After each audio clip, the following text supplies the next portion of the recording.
So welcome all to New Perspectives. New Perspectives is hosted by our university in Surat, India, and sister organizations, Sri Aurobindo Integral Life Center here in Fountain Inn, South Carolina, and Surat, India. And I'm Radhe, and I'm joined by Vladimir Yatsenko.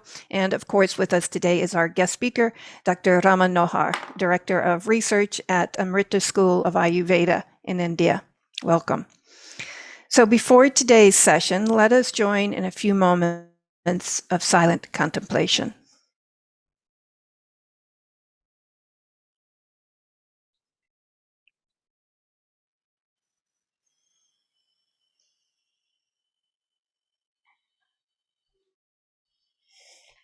So concerning ill health and disease, the mother noted in 1971, quote, "We are at a moment of transition in the history of the earth.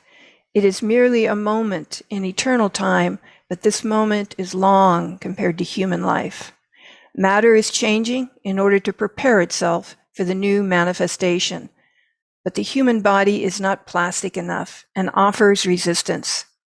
This is why the number of incomprehensible disorders and even diseases is increasing and becoming a problem for medical science." Unquote. So indeed, 50 years later, despite miraculous advances that we've seen in the medical field, the number of disorders and diseases of all types are on the rise. According to the National Institute of Health, NIH, nearly half of all Americans suffer from at least one chronic disease, and the number continues to grow. So today, Dr. Rammanohar explores Ayurveda's integral approach to health, which includes not only our physical well-being, but our vital, mental, and spiritual well-being, as well as our state of harmony with the external environment. Thus, Ayurveda approaches disease and ill health from a holistic perspective, an approach for the most part we see lacking in modern Western medicine. In fact, the mother acknowledged this difference in approaches when she said, "Allopaths ordinarily cure one thing, only to the detriment of another. Ayurvedic doctors rarely have this drawback. This is why I recommend them." Unquote. So in our New Perspective webinar today, Dr. Rammanohar explores Ayurveda's multidimensional view of an integral health. And as always, questions will be addressed towards the end of the hour, so we encourage you to post your questions in the Q&A box at the bottom of your screen at any time during this talk. With this brief introduction, I'd like to hand it over to Vladimir. Thank you, Radhe. Yes. Allow me briefly to introduce our eminent speaker, Vaidya, Dr. Rammanohar, who received his BA, MS, and MD degrees from Bharatiya University, Coimbatore, and Rajiv Gandhi University of Health Sciences, Bangalore, respectively. He has been contributing to the field of Ayurvedic research since the last 30 years, and I remember we met also in IPI when he was presenting this vision of Ayurveda, which impressed all of us so much, because there was a question, what form of cure would be better, Ayurvedic or allopathic? And there were chosen several cases, the most difficult cases, to compete, as it were. And within 1 year, we can see, and it was acknowledged by the authorities in US, that Ayurvedic treatment was very effective and even more effective than allopathic. I remember that presentation of yours, and I was very much impressed. And the person who was criticizing Ayurveda as something like not effective, kind of cheating or voodoo, was changing his mind and started to speak that he was actually mistaken and that Ayurveda has its place and power. And there was a big shift in my mind also, understanding of Ayurveda. And from that time on, of course, He has also led many important research studies in Ayurveda, and including landmark studies funded by NIH USA, and was awarded Excellence in Integrative Medicine Research, awarded by European Society of Integrative Medicine. Among the various other awards received by him is Keshav Baliram, Hedgewar Healing Honor of 2021 for development of Ayurveda in the context of integrative medicine. He serves also on the task force of Government of India related to Ayush response to COVID-19, and we just discussed before this session the issue of this virus. Also, he has more than 100 publications to his credit, including research papers in peer-reviewed indexed research journals. He has traveled widely in many countries, including US, Canada, Europe, Russia, Thailand, Singapore, and so on, for the promotion of Ayurveda. So without further ado, I invite Dr. Rammanohar to address the audience. Please, Ram. Namaste. Thank you, Vladimir, for that warm introduction.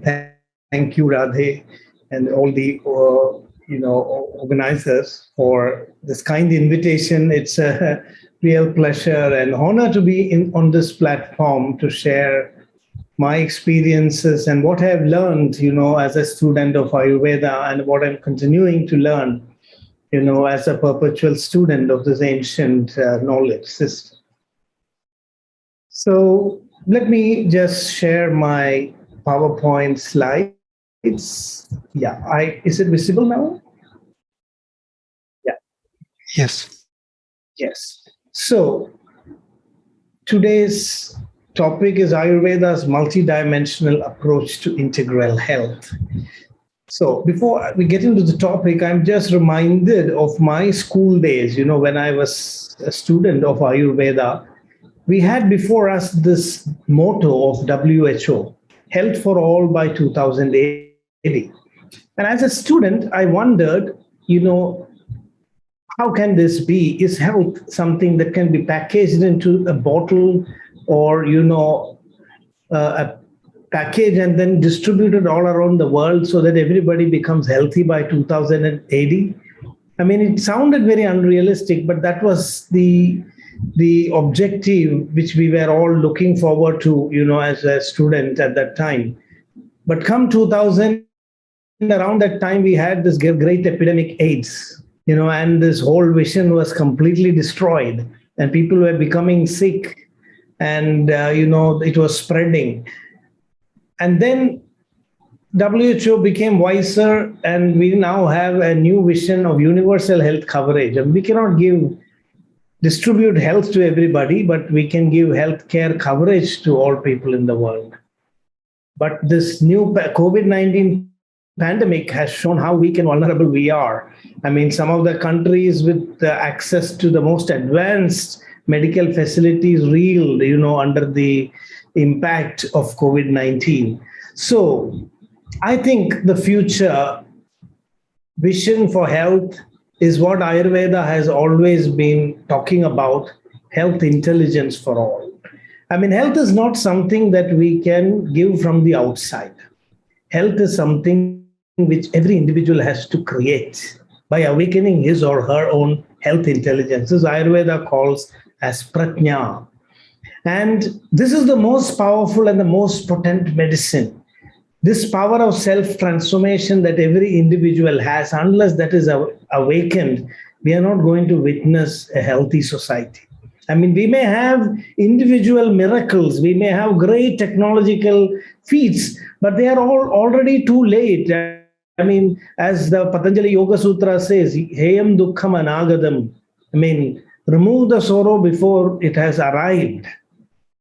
And Ayurveda's vision is creation of such a society empowered by what Ayurveda calls as health intelligence. So health intelligence for all, I think the world will awaken to this wisdom.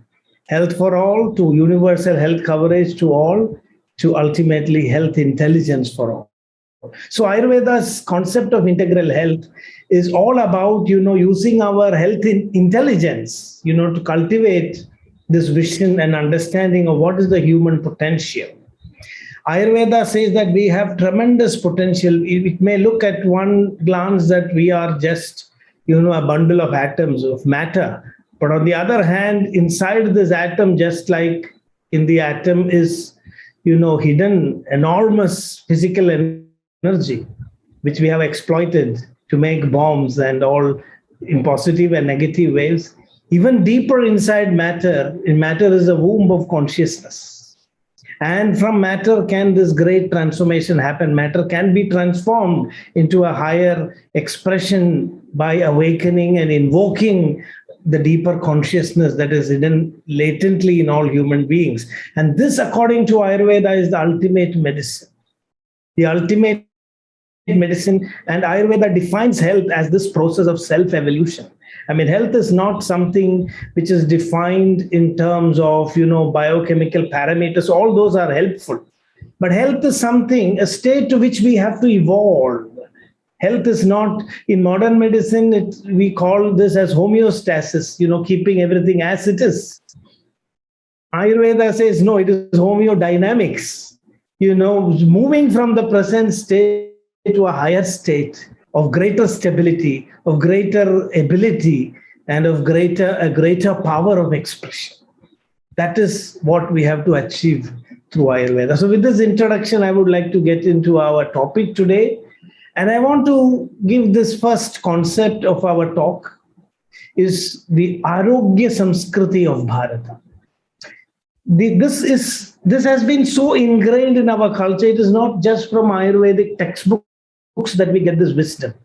It was, the entire civilization of India was infused with this vision. So what was created was the Arogya Samskriti, the health culture of ancient India. And we see this not just in the Ayurvedic textbooks, but everywhere.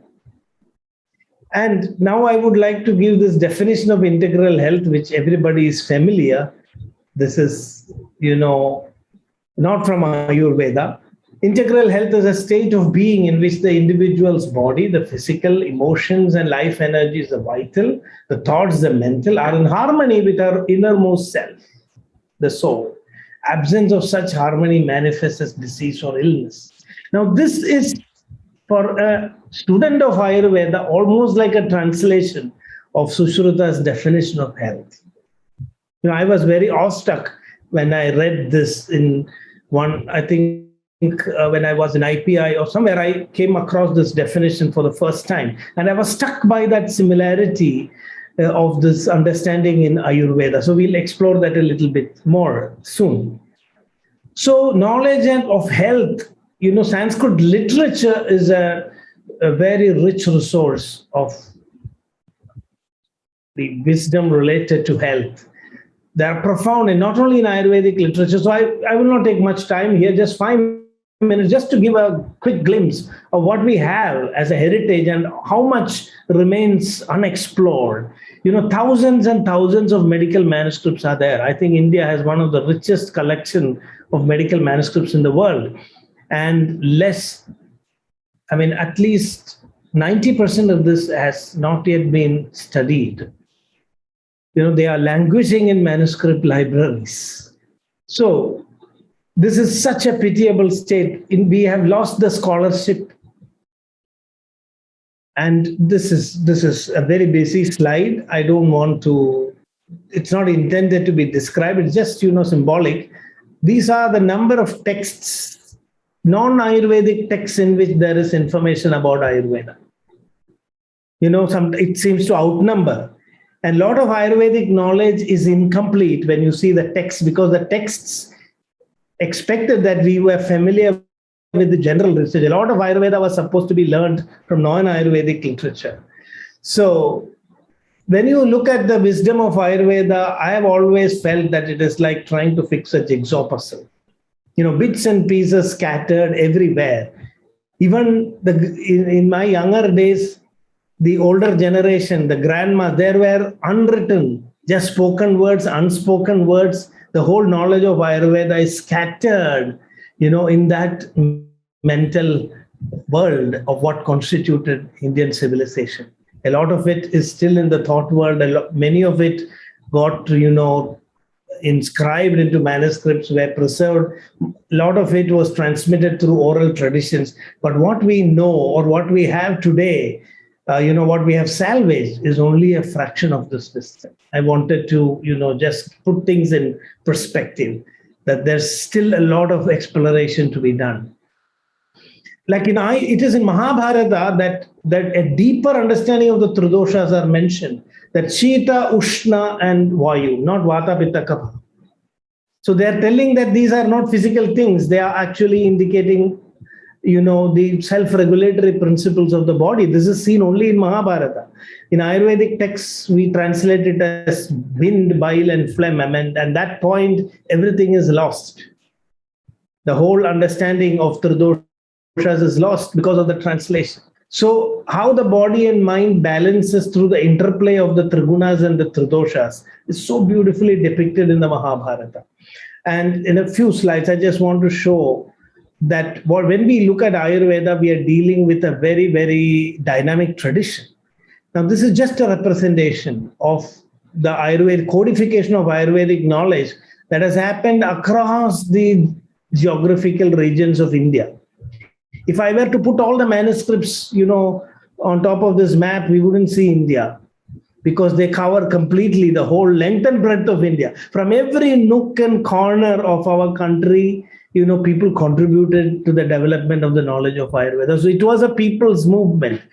And in Ayurveda, we said even the folk knowledge, listen to even a common man. I mean, we don't know from where valuable knowledge can come. Even listen to the animals. The whole knowledge of Ayurveda is built from Mother Nature. The first lessons we learned by observing animals. In the Atharva Veda, it is said the mongoose knows the medicine. The eagle knows the medicine. The boar knows the medicine. Let it come to me for my help. And so this is a very open knowledge system. They were looking at nature in wonder, Ascharyavat. And out of that wonder, from every source, every breath that life produced, that experience was infused to create this knowledge system. That is why we call it Ayurveda. It is the breath of life itself. What life experienced. It is the experience of life, the sum and substance of life, what was experienced over millennia, that has been codified in the form of Ayurveda. And you can see the timelines. At every critical time period, the knowledge was updated. I mean, it's not that we are looking at one Charaka Samhita or Sushruta Samhita from 5,000 or 3,000 years ago and, just reciting it like a parrot. There was intense intellectual activity, intense exchange of knowledge, debates, discussions. And it is a result of this sharing, mutual sharing of experience, sustained over generations, that is available today in the form of Ayurveda. So I thought this is very important to say. I mean, when you look at the source, a lot of things that is unexplored. And so many names. There was a Dutch scholar called Muhlenbel who made a list of all the big names associated with Ayurveda. So it's not one man's work. It's a work of thousands and thousands of great scholars, physicians, clinicians, and if we could call them researchers, people who were investigating. All of them put their brains together to create this tradition of Ayurveda. And the books are extremely, extremely structured. Just like today, if you want to write a scientific publication, you have a formatting. There are different ways you write an original research article. If it's a case report or a clinical trial, there are guidelines. You have a consult guideline, care guideline on how to do that. In Ayurveda, we had also different methods of codifying texts. In fact, Ayurveda contributed to the whole scientific literature of India, the methods and techniques of, structured technical writing. These were called as Tantra Yuktis. The technical writing was distinguished from, general literature. You had to use certain technical terms, you had to define, you had to be very precise, the way you format it. So Charaka Samhita says you must have an abstract. And you must have a body of the text, and then you must have a conclusion. Supranida Sutra Bhashya Sangraha Kramam. So this format of a research paper where you present it as an abstract, and then you have a body where you explain in detail, and then finally you have a conclusion, is first discussed in the Charaka Samhita. There are methods on how you do debates. So this is just to give a flavor of, the intellectual activity and the great scholarly efforts, not only just scholarly, also experiential exchange, codification. All this has resulted, in what we understand as Ayurveda today. And a lot of it was also orally transmitted. There was a saying in India that Sahasram Vada, speak as much as you want. Ekam Malika Malika, don't write a single thing unless you're sure. So what was written became sacred because only what was really, really verified and validated would be written down. So nonsense can be spoken, but only sense can be written. That was their concept. So texts were updated very, very carefully. So there was a lot of knowledge that was circulating in the oral tradition. And when they all get distilled and verified, then they would get updated. So a writing of an Ayurvedic text was considered a sacred process because out of the knowledge that was circulating, only the most distilled essence would be written down. Of course, in those days, they did not have the technology for printing, but their minds worked much better. They could memorize, content which are kind of mind-boggling if we think today. Even in our younger days, we have heard of people who could just listen to a speech in any language and they would reproduce it. Their minds were extremely working like computers. Today we have to use calculators, computers, tools outside. We do the same computations, with such speed and precision using machines. But many of these ancient rishis and, these acharyas, they had tremendous mental capacity. So we cannot undermine them just because they wrote in some old palm leaves and manuscripts. Their minds worked really very fast. And that's how this knowledge was created. And we have also, so I want to say in Ayurveda, we have a flavor of science and spirituality. This is a very important aspect of Ayurveda also. That this world and the world hereafter, Ubhayam, Iha Param, this world and the world, we have to embrace both together. So Ayurveda is not talking about an escape from this world. It is talking about a liberation. It's talking about, transforming the experience of this world and elevating it to a higher level. I think this is a very, very important aspect of Ayurvedic philosophy because it is a medical science, because it deals with the pain and the suffering of the human being in confronting disease. So Ayurveda is not against any kind of technology. This is very, very important. Many people ask me, we also already had this discussion of vaccination. So I want to say, Ayurveda talked about all kinds of technologies. No technology was taboo. We said, if you want extrauterine fertilization, if that's the only way, try it. There are experiments. These may be science fiction. But I want to tell that I'm not claiming that all these happened in those days. But the fact that these are discussed shows the attitude. We are not against technology. I'm coming into the spiritual aspects of Ayurveda, but I thought it's very important to show that Ayurveda is not against science. Ayurveda is not against, materialistic approaches to treatment, but it emphasizes, it puts things in balance. And that I think is the beauty of the integral approach of Ayurveda. So we have in our tradition stories of what we can call today as extrauterine gestation. I think such issues were considered were subject to many religious debates in many other cultures at this time. In Ayurveda, in our tradition, these were all openly accepted. Surrogate mothers, how the fetus can be influenced externally, even asexual reproduction, preserving dead bodies, reviving the dying with special herbs, and many such concepts are there. We have also in Ayurvedic texts, we don't know whether they really happened or whether they were science fiction, but discussions about artificial limbs, head transplant, artificial denture, eye transplants. So Ayurveda is not against technology. It says, let this all be there, but we shouldn't use them. What Ayurveda says is technology should be like a, fire engine or, a fire extinguisher. Keep it, but make sure you never use it. I'm sure we would never want to use the fire extinguishers in our room, but we should keep it in case of an emergency. That is the Ayurvedic approach to technology. We don't want to miss anything. If it is really needed, we can use all of this. But Ayurveda shows us a way where we don't become dependent on these external tools, where we liberate ourselves. The whole concept of Ayurveda is Amritattvam, liberating, becoming free, from all external limitations by rediscovering your inner self in your own consciousness. And that state of health is called as swasthya. Swasthya means to be in oneself.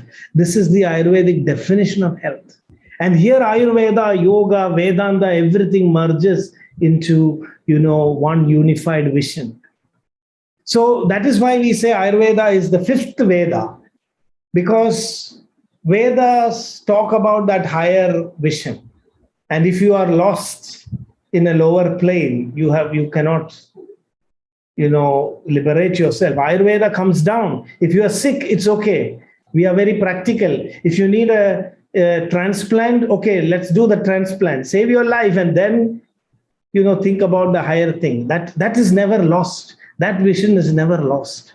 And I think linking, when you're talking about the integral vision of Ayurveda, linking the spiritual, material dimension of human consciousness, I think that's the first level at which Ayurveda integrates life into one complete whole. There are also research myths, the questioning attitude. It's not that all Ayurvedic knowledge was discovered by a rishi sitting closed with his eyes in meditation, and then a light, brightens up in his mind and everything is known. It was done through painful exploration. Sushruta tells not just India, Nadishu, Shaileshu, Sarassu, Chapi, explore the whole earth to find out, medicines. The rivers, the waters, the oceans, the mountains, the plains, villages, wherever there is a piece of land, wherever there is even water, wherever the Panchamuga Buddhas are there is some medicine. So this is again an open system, that Ayurveda is very open and inquisitive. And there were also ancient attempts at creating, Ayurveda describing with diagrams, schematic diagrams of human anatomy. And so this is what I think for me is most fascinating. This whole panorama, this whole inclusiveness, on the one hand, taking you to the heights of, spiritual awareness and consciousness, and at the same time, bringing you down to the ground reality of, pain and suffering. I think this is quite a task to be able to reconcile these two viewpoints. And that is where I think Ayurveda has a great, vision to offer. In Ayurveda, we study Ayurveda by viewing childbirth, not by dissecting a dead body. And Ayurveda says we shouldn't start studying medicine by dissecting a dead body, which has no life. You have to see, according to Ayurveda, Shariram is seeing how the macrocosm becomes the microcosm. That's the first step in understanding, learning medicine, not what remains after the consciousness is gone. So Ayurveda is very careful. Don't look at a dead body first, look at what is life. And I was listening to viewing a serial called Mentalist, and suddenly there is a dialogue. It's an American serial where they say, the mentalist is saying, he finds a doctor and he says, this is a fake doctor. He's an imposter because he has compassion. In today's medical education, it's impossible to have compassion like this. So he's not trained in a medical school. Because the moment you join medical school, a dead body is thrown in front of you, and then a pile of, technical writing, and there you lose your humanity. In Ayurveda, we start the study of medicine by looking at how a new life is created. We start by witnessing the miracle of the creation of new life, how the whole elements in the macrocosm come together and create the magic of new life. How does that consciousness manifest? When all these physical materials combine, that test tube, the test tube of nature, the womb of the woman from which life emanates. I mean, we start studying Ayurveda by worshipping that womb from which life emerges. And this womb in Ayurveda is called Shankha. It's a conch. Shankha means Shamkha. Sham means auspicious, Kha means space. So the womb is auspicious space where the energies of Shiva and Shakti unite at the physical level to create new life. And that life is there are two Shankhas in the human body. One is the uterus, which is like a conch. If you look at the shape of the female uterus and the whole genitalia, we can see that it is like a conch. The other conch is the skull. In puja, when we keep the worship, we keep the skull. It represents, our human skull. And the water inside that is Amrita Jala, which is the famed Amrita Jala of the yogis. So in two places, the Shiva Shakti Samagama has to happen. And in Ayurveda, we witness the union of Shiva and Shakti to spark the creation of life. And that reminds us the ultimate goal of that individual is to unite his own Shiva and Shakti here and elevate, himself to a higher level of consciousness. And this is the medicine that we learned, as students of Ayurveda. And the dead body, so that is the end. And the body, the death is not an end. In the Indian tradition, we never worried about whether there is God or not. We have two darshanas, Astika, Nastika. I think we were very, very pragmatic, very clever. Nobody asked whether God exists or not. The whole question was whether I will exist after death or not. If I exist, then it matters whether God exists. So they were very pragmatic. Astika means Asti Paraloka Iti. There are people who said that we survive. I mean, our individuality survives death. They were called as Astikas. And those who said the end of the body is the end of our existence, they were called as Nastikas. So very often Astika Nastika is translated as theist and atheist, and this is completely misleading. There is no theism and atheism in that sense. There is only whether I exist and I am the self, I am the universe. Ultimately, that's what we are realizing. Atma is Brahman itself. So it's all a question of me discovering my source. That's how the whole equation comes. And Ayurveda tells us why an Astika Darshanam is helpful, how it can elevate us to that higher level of consciousness. So Ayurveda is an Astika Darshanam. It believes, and there is a big debate whether Paraloka exists or not. And Ayurveda tries to improve it scientifically by talking about, regression memories, Jati Smarana, where yogis in a particular state can, actually see their previous births. So it tries to give even empirical evidence in support of, acceptance of a previous life, and tells that even if you cannot believe it, try to realize it through the practice of yoga. It's worth attempting to see whether Paraloka exists or not, because it can completely transform your view and perspective on life. So this whole concept of dharma is there because of Paraloka. If there is no Paraloka, there is no dharma, because everybody lives only one life, and there can be no dharma nurtured if we don't conceive of Paraloka. So that is a very, very important concept in Ayurveda, and it is through the concept of Paraloka that Ayurveda tells us. It says this Ihaloka cannot be denied. It's a reality. It's a very concrete experience for us. But by taking us our vision to the Paraloka, it tells us why we must embrace spirituality, why we must evolve into a higher level of consciousness. Now, the philosophy of Ayurveda as Arogya Darshan. So we have Arogya Samskriti in India, and that Arogya Samskriti comes from the Darshan, Arogya Darshana of Ayurveda. It is a translation of the Arogya Darshana in social life, in the whole entire fabric of the society. When this got translated, it became Arogya Samskriti. So now, the Tridoshas. I think I just want to tell a little bit about this because even the Tridoshas have this spiritual dimension. Tridoshas are actually self-regulatory principles of the body. They are not three substances. They are actually patterns of variation. If you take today, physiology is continuously changing. Nothing is static. But those variations create a pattern. You know, the body is continuously shifting like a pendulum. We know our blood sugar increases, then it stabilizes, then it decreases. Increases, stabilizes, decreases. Everything in the body is moving through this pendulum of increase and decrease and, coming in the center. And this balance is what in modern science it is called as, homeostasis.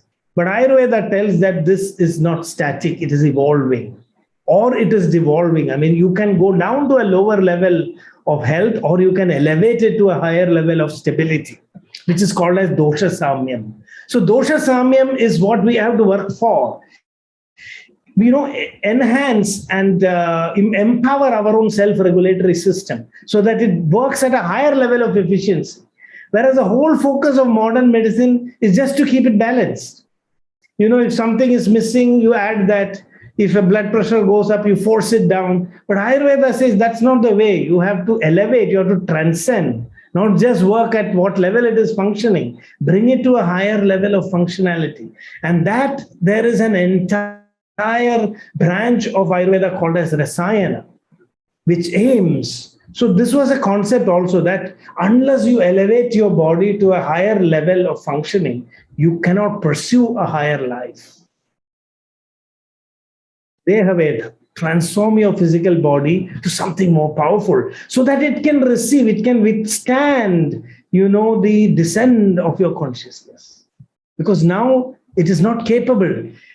And that is why we are not conscious. As our physical body evolves, the descent of the consciousness, because in Ayurveda we call it as avatarana, it is symbolic. Something which is not within our reach, we say is higher. And bringing it within our reach is kind of a descent. So the preparation of the body for the transformation and manifestation of a higher consciousness, that is the goal of Ayurvedic treatments, not just merely removing disease. And it is in that way. So when we completely work on the configuration of our tridoshas and the trigunas in the mind, to the point where we get this change in the physical body, at that point, a higher consciousness manifests. And then you become a swastha. So that moment, we don't know when it will happen. We have to keep working for it. It just one moment is needed for this transformation to occur. But it may take lifetimes of effort before you are prepared. This is what Ayurveda says. So in the Charaka Samhita, there is a statement. What will happen if you take Rasayana? Na kevalam dirghamihayurasnute, not just long life. Rasayanam yo vidhivan nishevate, one who does this Rasayana regimen in their life, which consists of lifestyle, mindset, herbs, food, everything together. It's a complex regimen for self-transformation, for this preparation for something higher. When you do that successfully, gatimsa devarsha nishevitam, they transform themselves into rishis. They become rishis when this physical transformation happens. So this is a very important concept in Ayurveda, that without preparing your physical body for this higher evolution, for this transformation, it's difficult to reach there. Because it's a higher vital force that is trying to occupy our physical body. It's not yet ready for it. It will explode. It will get destroyed. So it has to happen just through stages, step by step, the preparations. So from a very physical level, and this is what Ayurveda talks about as, personalized medicine. Each individual, the goal is the same, but our starting points are all different. And this is the formula. Most of the Vedas, Vedantas, they talk about the goal. but they don't talk about the starting point.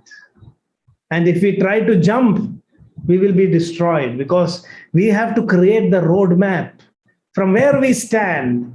And that is the insight that Ayurveda gives us, which we call as the Prakriti of an individual. No two individuals are alike. I have my own unique Prakriti, and I have to work. It's like my fingerprint.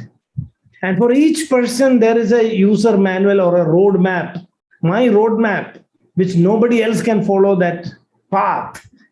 And the goal of Ayurveda is to open that user manual for us. Ayurveda is like a mirror. You look at Ayurveda and you see yourself. I will see myself. We all see ourselves. First, it is telling you who you are and why you are who you are. So let's love ourselves. Let's know that there's nobody else like me in this world. I'm unique, and my journey is unique. And that is why we say that Ayurveda is person-centered medicine. This path of self-evolution and self-transformation is laid out through this concept of Prakriti, and a big aspect of Ayurveda. And once we understand our Prakriti, we can regulate our doshas and the trigunas in the mind more effectively and bring about this inner transformation. So this is the definition of health in Ayurveda, which is very similar to the concept of integral health. When the doshas are in balance physically, when the digestion and metabolism becomes efficient and the body systems work optimally and excretion of waste is promptly executed on such a firm physical foundations, the senses, the mind, and the self are established in blissful existence. So they all support each other, and the highest vitality is manifested. So what Ayurveda tells us is that our bodies are immensely capable, and we are using them only to the fraction of their capability.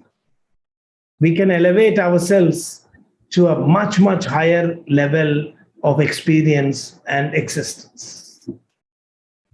And in Ayurveda, we have this concept, what we distinguished was always the Atman and the Anatman, not the body and the mind. There's a lot of question whether the mind is physical or, is it something beyond the body. In Ayurveda, we had no doubt. We said the food affects the mind. You can change the functioning of your mind by giving some chemicals. Ayurveda used medicines. The mind and the body create one continuum. It is part of Prakriti. Mind is material. It is not yourself. In fact, knowing that your mind is not yourself is a very important, step in self-discovery. So the mind is part of the body. And so we have no problems with neurologists. If you cut your brain, then your mind may, you cannot see your mind. Because this is so integrally connected.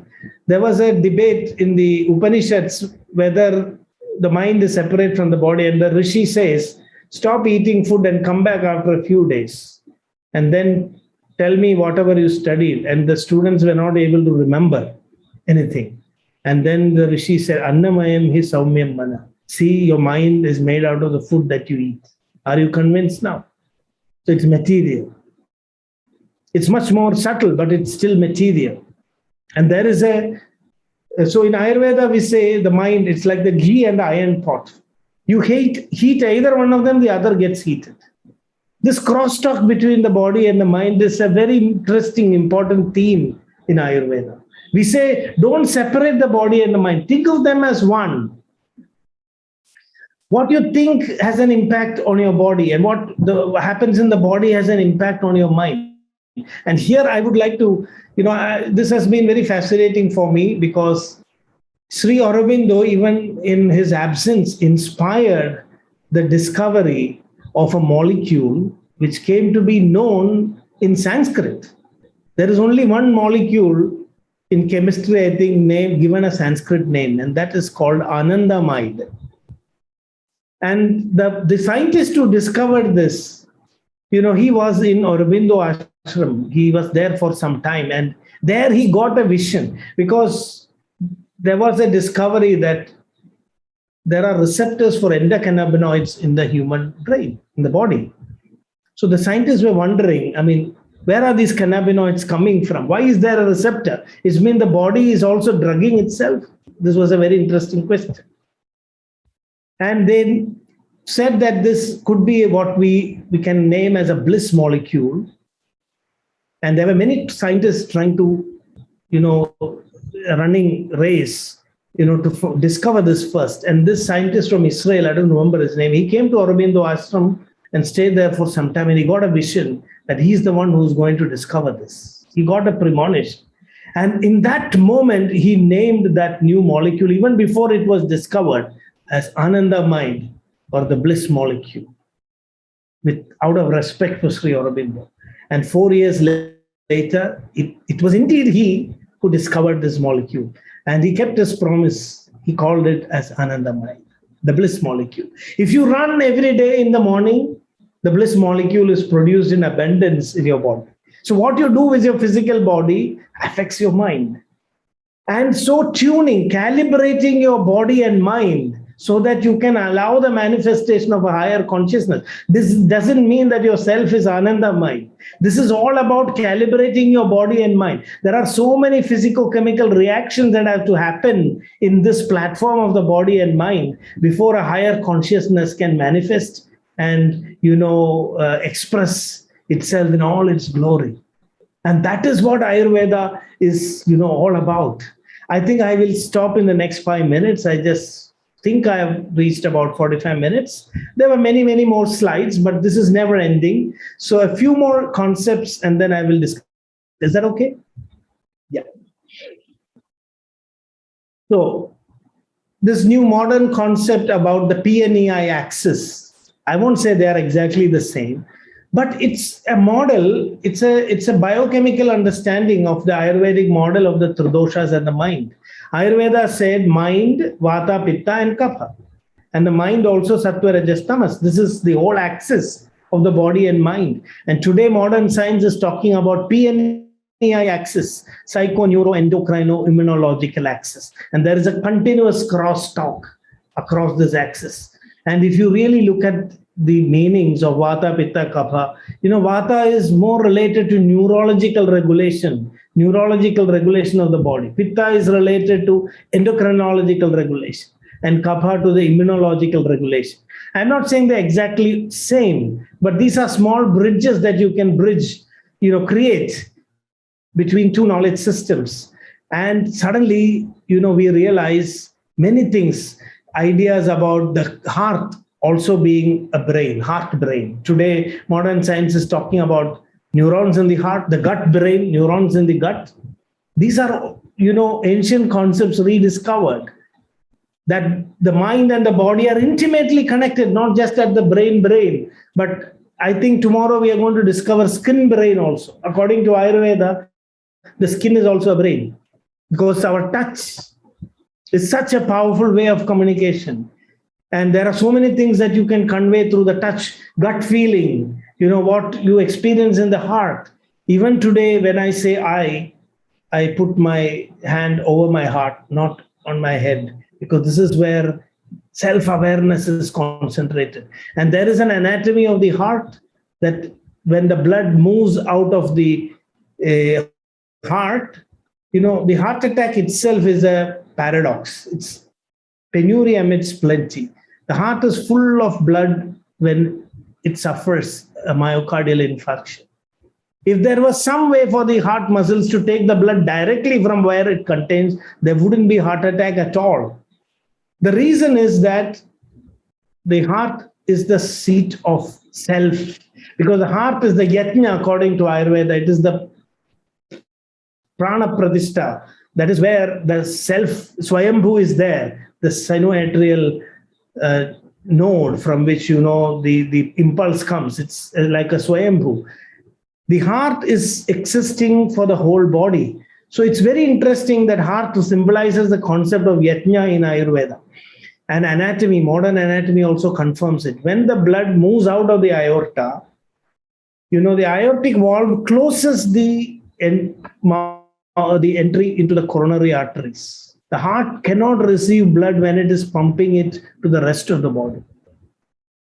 When the backflow comes and the aortic valve closes, after distributing everything to the rest of the whole body, what comes back trickles down the coronary arteries and the heart muscle receives. This is what Bhagavad Gita calls as Yajna Shishta. The heart is a symbol of the biggest yajna that is happening in our own body. The heart is giving to the rest of the body and takes only what remains.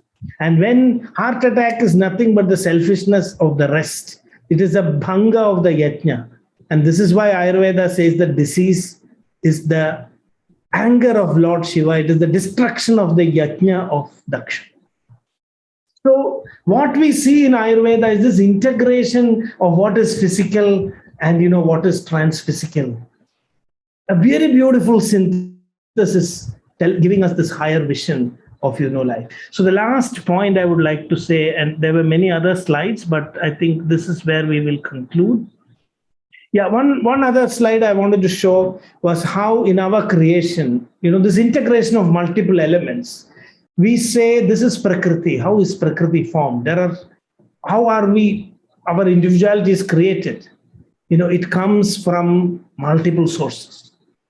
Ethnicity, the community in which we are born, family, the place, the time, age, and then the individual components, the tridoshas and trigunas. So if you were to translate this into a modern perspective, what Ayurveda is telling is that our individuality is an expression of what we carry, from our deep inner source, and that which is modulated by genetics and epigenetics. All these three things together create the dynamic person that we are. So I want to say this: when you say integral, Ayurveda has been integrating, multiple dimensions to create a more complete view of the human being. And the last point that I would like to highlight is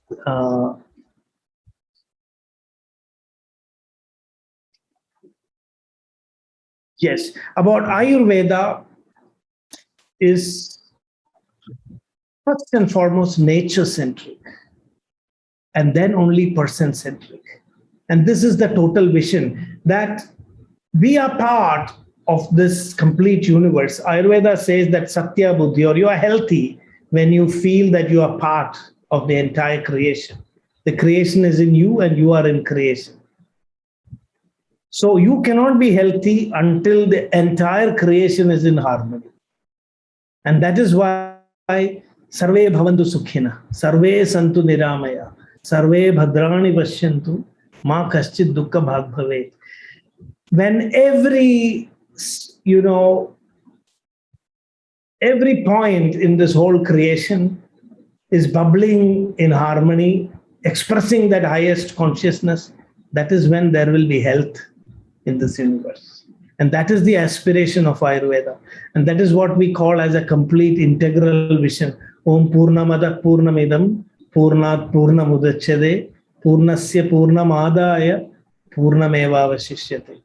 So it is that whole. So Ayurveda tells us that a wholesome interaction with the external universe, that is the cause of health and disease. Kalartha karmanam yogo hina mithyadi matraga. Samyak yogascha vitneyo roga rogyega karanam. What you think in your mind, how you act with the external environment, that is ultimately going to determine whether we are going to have, a healthy existence or not. And we are collectively responsible for it. Unless we bring this collective wisdom, unless we awaken with this higher health intelligence, I think there is no future for humankind. And but there is, of course, nature is compassionate, and I think we will go through all those experiences that will transform us into this higher awakening and realization. And for this reason, Ayurveda remains. Ayurveda is not against modern medicine. Ayurveda embraces modern medicine, but just tells us that we may need to go beyond. We need to not limit ourselves to curative medicines. It's like living with like a crippled person with crutches.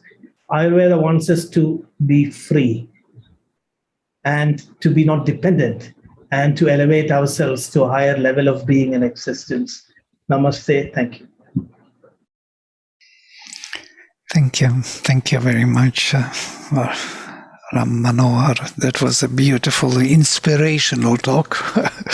And it is exactly what we were expecting to give us an overview, a bigger picture of Ayurveda, to see all it in integral vision of the whole nature. And this attitude, which I notice, it is coming from the Veda, from the Rig Veda. It's a Vedic vision of nature first, the spirit first. The nature is embodiment of the spirit. And we are all the elements of this. And we have to respect this movement. And our health, this idea of what you presented, that, homeodynamics of Ayurveda is a beautiful new idea. And not homeostasis, that you have to find something which is statically good for you in this moment of time. And this is the problem of all statistics, because statistics is something which caught in time in that moment, and then you compare with that moment everything else which is already evolving. It should not fit to that statistical point.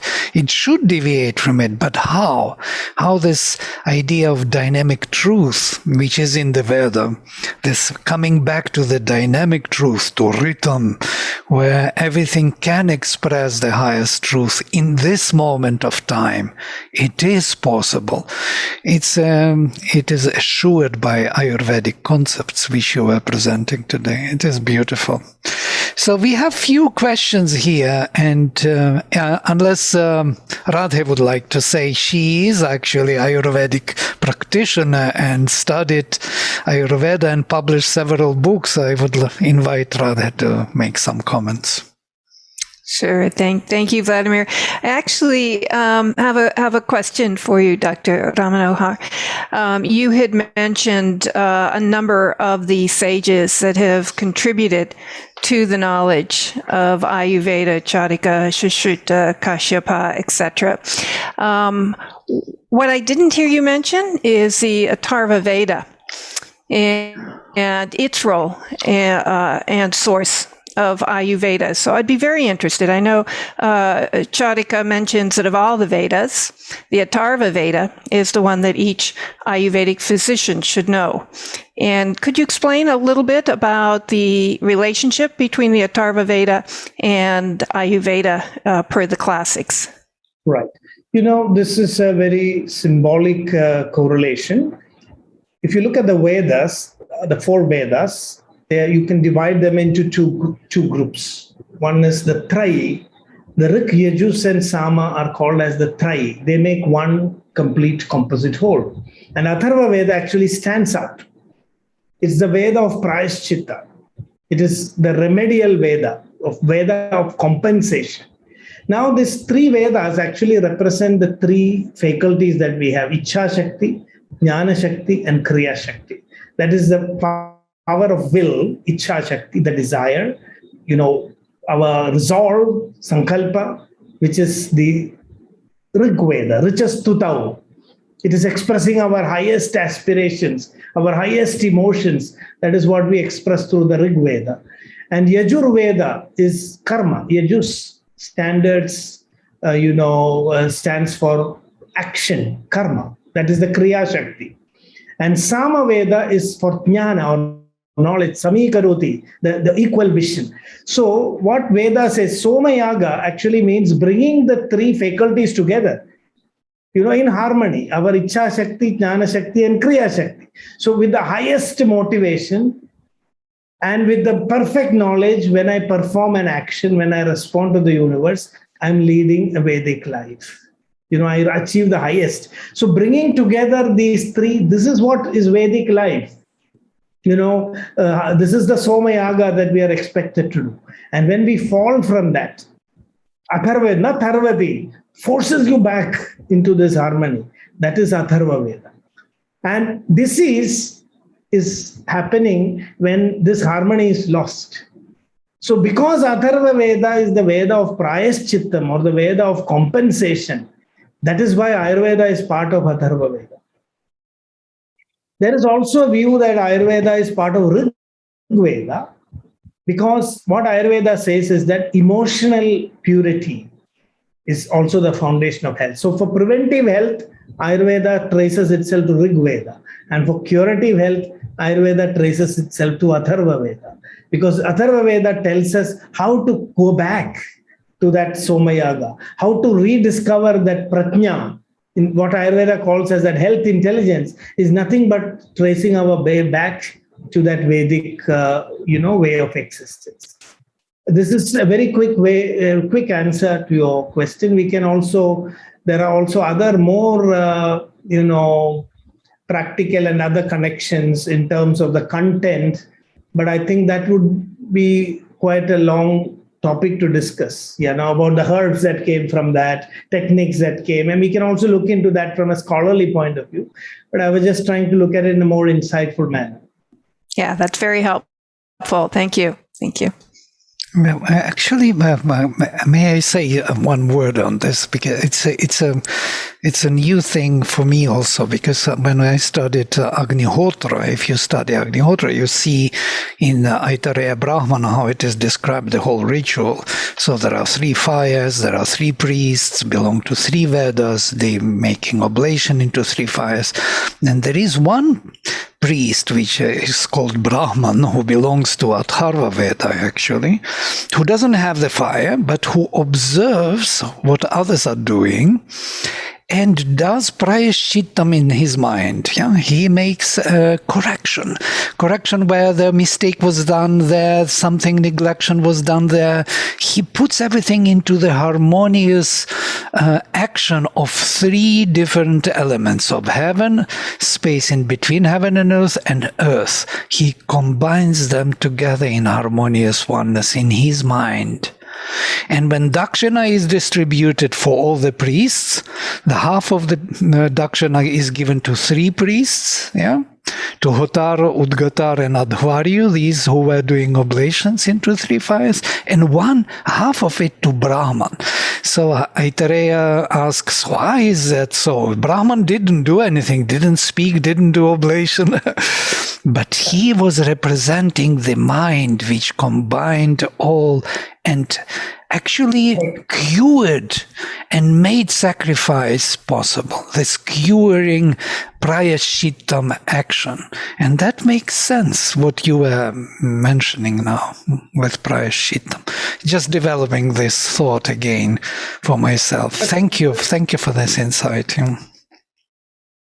Yeah, that's what a fascinating account. I mean, that really confirms the Ayurvedic perspective.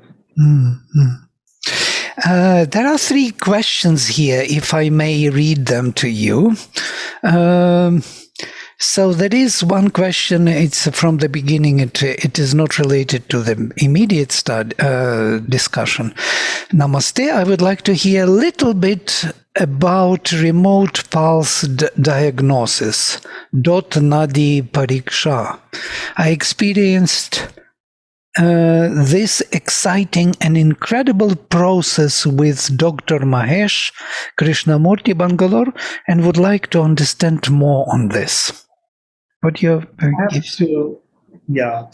you for that question, but I have to express my helplessness here, because there are many subtle methods and techniques. In fact, even Nadi diagnosis is today not possible except by very few individuals, because there are, as I said, there are many deep skills that Ayurveda physicians developed, which, perhaps compensated for the absence of technology.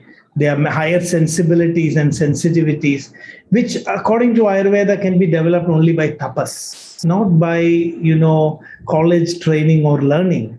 It is through tapas and transformation of the mind that you get abilities like, Duta Nadi Pariksha. Even Nadi Pariksha requires tremendous mental skills. It's like you're converting your touch sensation. They are becoming sensors. You're able to identify patterns. I have spent time with Nadi experts, and I've seen that this is possible. And you feel fascinated, but it's not easy to learn. And today, so we don't have many experts in this field.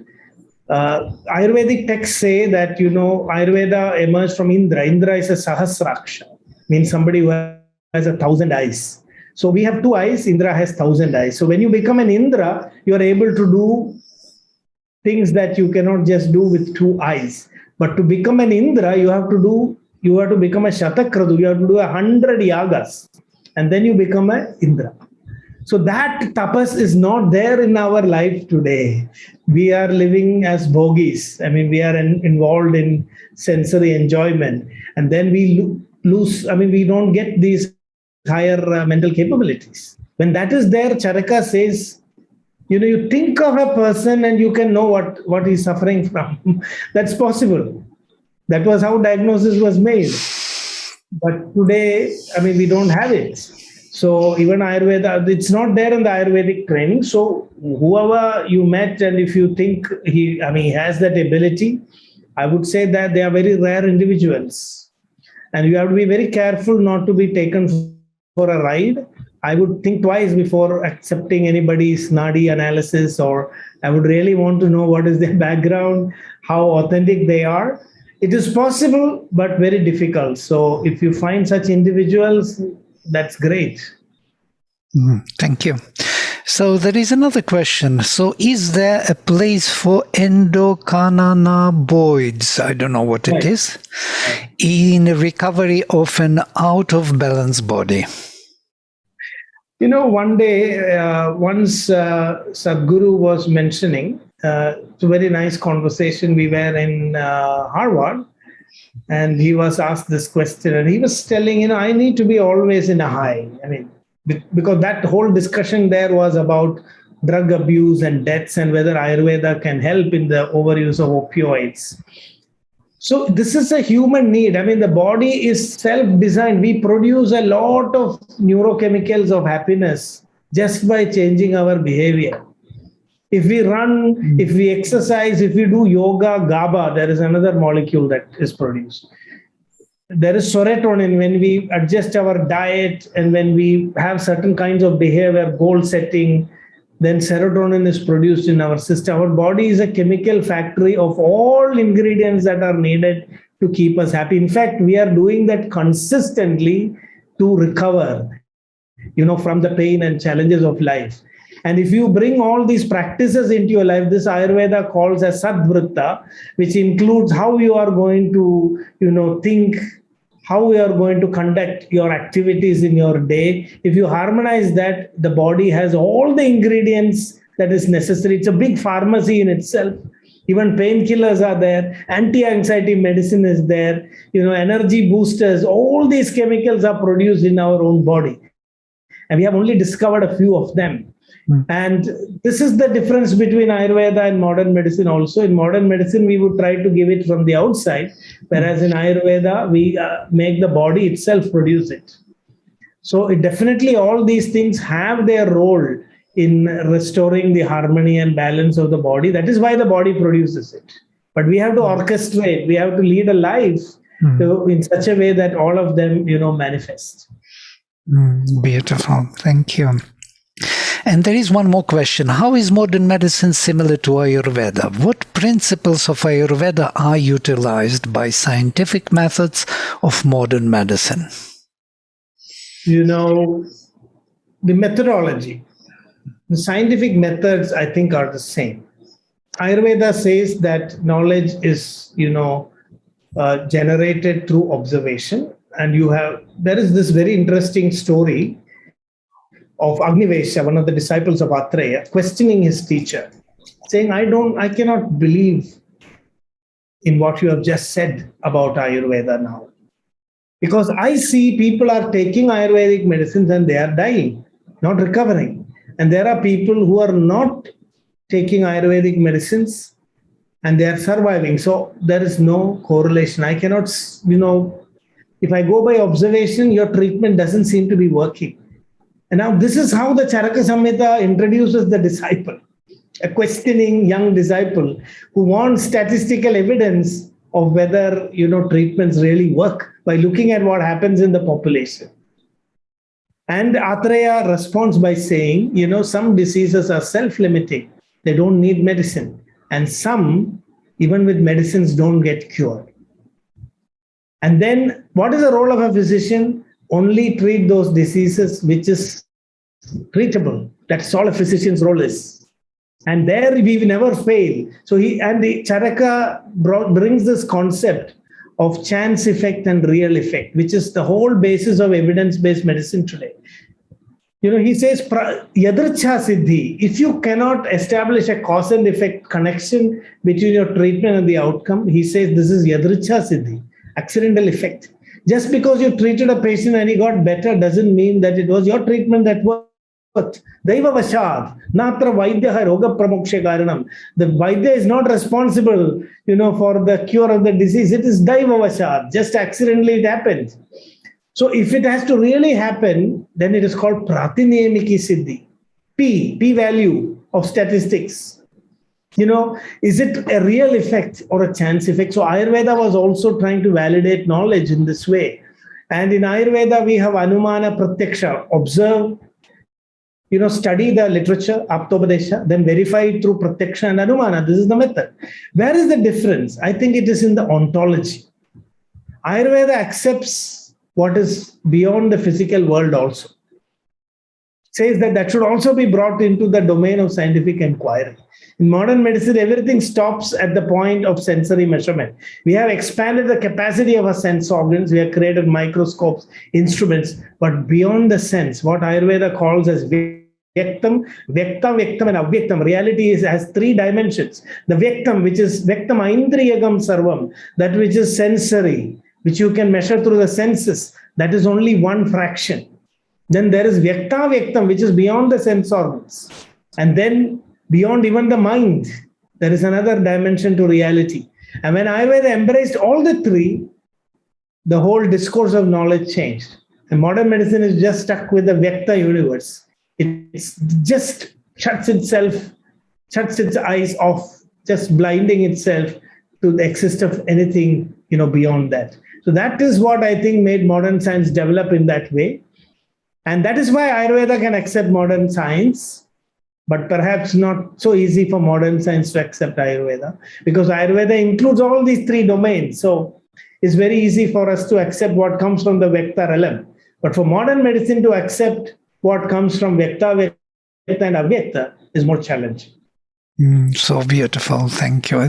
Actually, it explains also how Sri Aurobindo speaks on the medicinal plants. He says that you think that it is the chemicals of the medicinal plants are curing you. He says, no, it is the idea which is standing behind that medicinal plant, which interferes with force and cures and makes the correction. And that is exactly this, Vyakta, Vyakta, and Avyakta, which is entering into the Vyakta, into the manifested.